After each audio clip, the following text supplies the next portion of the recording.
Ireland signs up to global tax treaty, but change may still be years away. The Irish government's decision to come on board, announced Thursday, raises the chances of a successful conclusion to talks at the Organisation for Economic Cooperation and Development on Friday, aimed at finalizing the details of a landmark deal between 140 countries. The Biden administration breathed new life into the global initiative earlier this year and secured the support of the G7 countries in June, paving the way for a preliminary deal in July. Countries representing more than 90% of global GDP have signed on to the international treaty. Ireland, which had declined to join the initial agreement in July, has a corporate tax rate of 12.5%, a major factor in persuading companies such as Facebook, Apple and Google to locate their European headquarters in the country.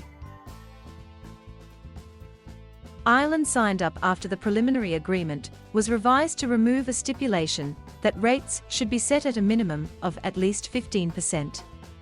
"We have secured the removal of at least in the text," Irish Finance Minister Paschal Donohoe said in a statement. "This will provide the critical certainty for government and industry, and will provide the long-term stability and certainty to business in the context of investment decisions." The new rate would apply to 1,556 multinationals based in Ireland, employing about 400,000 people. More than 160,000 businesses making less than €750 million in annual revenue and employing about 1.8 million people would still be taxed at 12.5%. "I am confident that Ireland will remain competitive into the future, and we will remain an attractive location and best in class when multinationals look to investment locations," Donohoe said.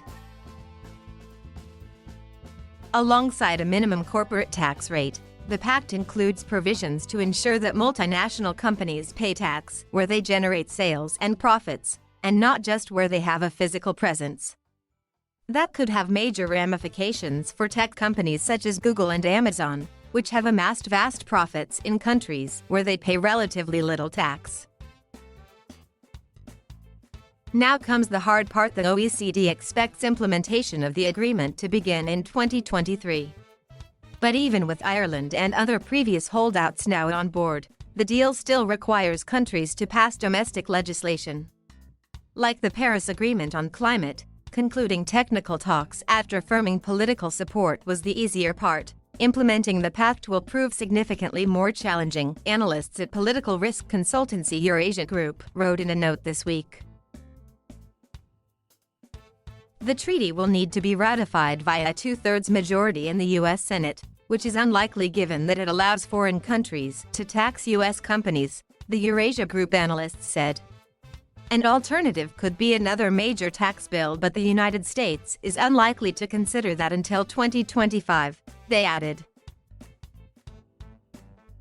While European finance ministers are hoping Yellen can deliver swift U.S. implementation through a legislative shortcut, that scenario remains unlikely and, if at all possible, it would not materialize until after the next presidential election, they wrote. Delayed implementation by Washington could in turn prolong digital taxes on U.S. tech companies introduced by European countries such as France and could even fuel the adoption of digital levies at EU level, sparking trade spats between the United States and Europe.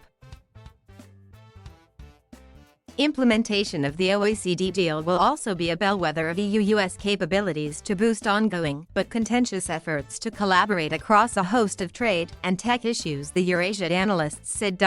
Julia Horowitz and Chris Liakos contributed reporting. Thank you for watching. Please subscribe,